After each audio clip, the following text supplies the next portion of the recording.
இன்றைக்கும் நிறைய கோவில்கள் இருக்குது. கையில் உருவிய வாளோடு நிற்பார், இல்லாட்டி சுக்குமாந்தடியோடு நிற்பார். அந்த சாமிக்கிட்ட ஏன் எல்லாருக்கும் பயம் அப்படின்னு கேட்டாக்க, நம்ம அறிந்தோ அறியாமலோ தப்பு செஞ்சால் மன்னிக்கப்படும். ஆனால் மனசு அறிந்து ஒரு பொய்யோ இல்லை ஒரு ஏதோ ஒரு தப்பு தண்டா பண்ணிட்டோம்னாக்க நம்மளுடைய மனசாட்சியை கூட நம்ம போட்டு முழுங்கிடுவோம், அது ஒன்றும் செய்யாதுன்னு. ஆனால் கருப்பண்ணசாமி மட்டும் அப்படி இல்லை. அவர் பழி வாங்கணும்னா நீ பண்ணுற தப்புக்கு தண்டனை அன்றைக்கே கொடுத்துருவார்.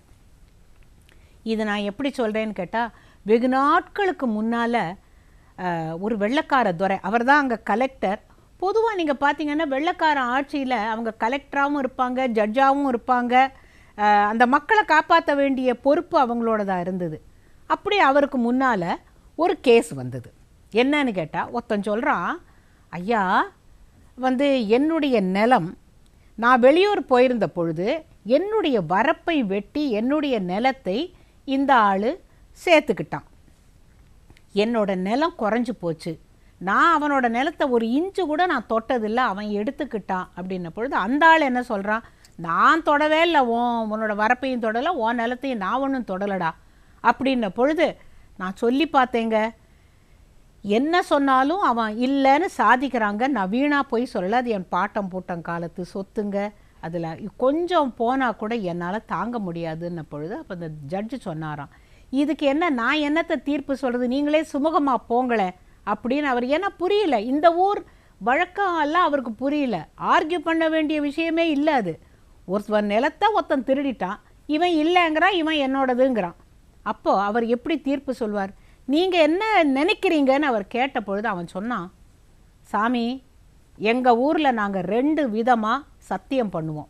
நம்மெல்லாம் கூட சின்ன வயசில் காட் ப்ராமிஸ் அப்படிமோ, என்ன ஒரு கோலி பம்பரத்தை திருடுறதுக்கு கூடவா காட் ப்ராமிஸ் போட்டிருக்கோம்ல, எதுக்கடி சொல்லுவோம் இல்லை ப்ராமிஸ் அப்படின்னுட்டு. இதெல்லாம் சும்மா அவ்வளோதான் கட்டிக்கு ப்ராமிஸ் சொல்லலாம். ஆனால் தெய்வத்துக்கிட்ட மட்டும் பொய் சொல்ல முடியாது. ஒன்று, நம்ம ஊரில் துண்டு போட்டு தாண்டுவாங்க, கேள்விப்பட்டிருக்கீங்கல்ல, முந்தானை முடிச்சு ஞாபகம் வருதா? ஆமாம், இந்த துண்டு போட்டு தாண்டுறது ஒன்று. இன்னொன்று என்னன்னு கேட்டால், ஒன்று வேண்டாம், 18ஆம் படி கருப்பு சாமி படியில் அவன் கற்பூரம் ஏற்றி அணைச்சிடட்டும் சாமி, நான் நம்புகிறேன் அப்படிம்பாங்க. அது என்ன அங்கே அப்படி நீதி சொல்லக்கூடிய தெய்வமானாக்கா? ஆமாம், இந்த துண்டு போட்டு தாண்டுறது என்னங்கிறத சொல்லிடுறேன், ரொம்ப பேருக்கு அது அப்புறம் அது அரிச்சுக்கிட்டு இருக்கும், சொல்லிடுறேன். இந்த ஒரு துண்டுங்கிறது ஒருத்த எடுத்து தோளில் போட்டான்னா அது கௌரவத்துக்கு அடையாளம், இன்னாருக்கு மரியாதை துண்டு போடுறது. இன்றைக்கி பொன்னாடை போத்துறோம், அது வேறு விஷயம். இந்த துண்டு உருமாலாக கட்டிப்பாங்க. அதே மாதிரி பரிவட்டம் கட்டுறதுக்கும் இந்த துண்டு தான்.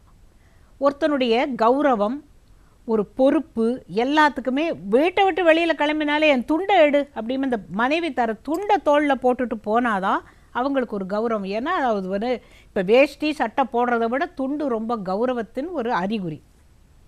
இதே சில ஊரில் பார்த்திங்கன்னாக்கா, நிச்சயதாம்பலத்துக்கு நம்ம வெத்தலை பாக்கு மாத்திரம் இல்லை, அதுபோல் துண்டை மாற்றிப்பாங்க சம்மந்திங்க, துண்டு மாற்றிக்கிற வழக்கம் உண்டு.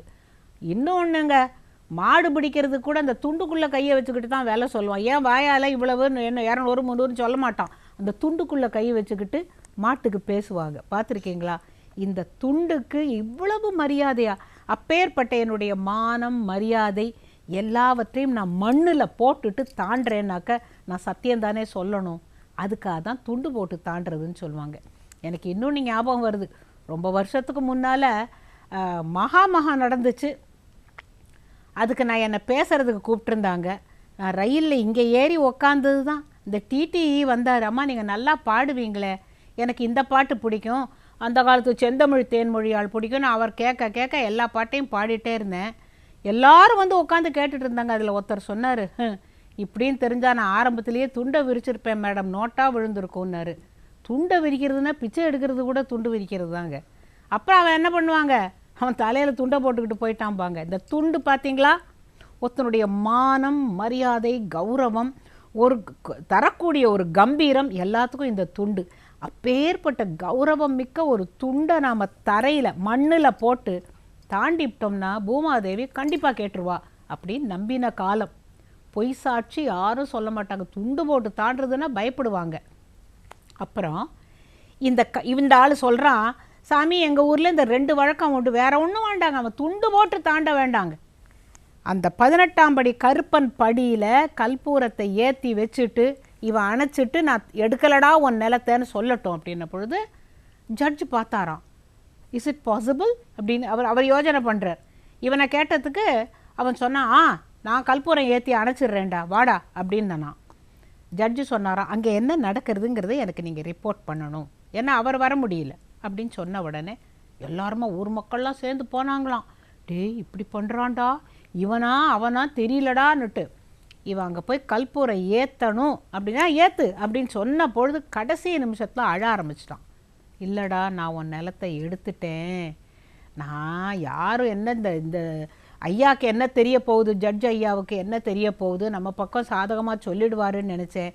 நீ கருப்பண்ணசாமி சொன்ன அப்போ கூட நான் பயப்படலடா, இங்கே வந்து நிற்கிற பொழுது என் குடும்பம் அழிஞ்சிரும்னு நான் பயப்படுறேன்டா, என்னை மன்னிச்சிருடா நானா.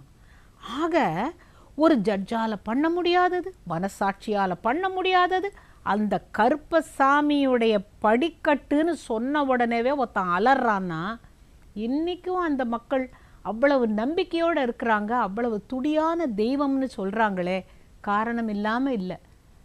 அது மலையாள கருப்பனோ இல்லை பாண்டி நாட்டு கருப்பனோ சங்கிலி கருப்பனோ எந்த கருப்பனாக இருந்தாலும் கருப்பண்ண சுவாமி அப்படின்னு சொன்னாலே நீதி தேவதை அவன்தான். அதே போல் முனீஸ்வரன் அப்படின்னு கேட்பாங்க. முனீஸ்வரன்னாக்கா அவருக்கு எப்படி இருக்கும் உருவம்னா ரொம்ப பேருக்கு தெரியாது. எங்கள் ஊரில் அந்த பெரிய மரம் நிற்குது இல்லை, பனை மரம், அதுதாங்க முனீஸ்வரன். ஏன் தெரியுமா?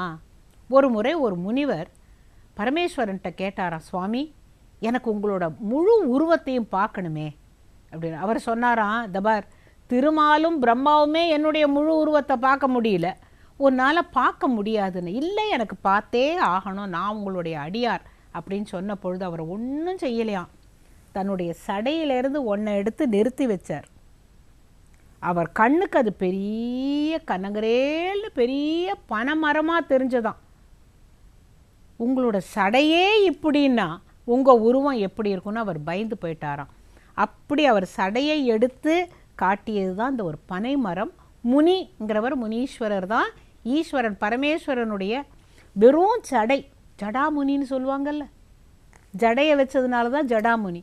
பால் முனி, இப்படி ஒரு ஒரு ஒரு ஒரு பனைமரத்தில் இருக்கிற ஒரு ஒரு முனீஸ்வரனுக்கும் ஒரு ஒரு பேர் வச்சு கும்பிடுறாங்க. ஆக மொத்தம் சிவன் அடியார்கள் வந்து நீங்கள் நார்த் இந்தியாவில் பார்த்தீங்கன்னாக்கா பம்பம் போல்னு சொல்லிட்டு அவங்க சுருட்டு பிடிப்பாங்க. அதனால தான் இன்றைக்கும் அங்கே சுருட்டு வைக்கிறாங்க. அது மது அருந்தினார் அதனால் கல் வைக்கிறோங்கிறாங்க. அதெல்லாம் கிராமத்து மக்களுடைய நம்பிக்கையை நம்ம ஒன்றும் சொல்லக்கூடாது.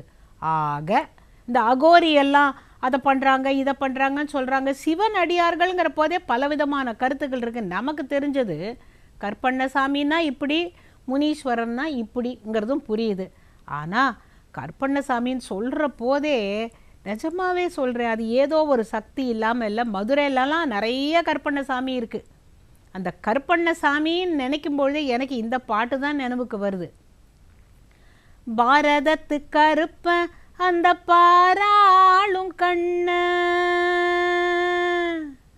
பாதகத்து கருப்ப இந்த ஊராளும் மன்ன, மன்னவனே நீ இங்கே வரவேணு, மக்களோட குறைகள் எல்லாம் தீரோணும், வா வா கருப்பா, அந்த வானத்து நெருப்பா,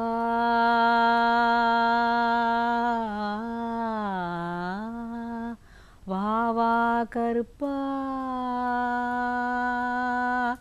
வானத்து நெருப்பா.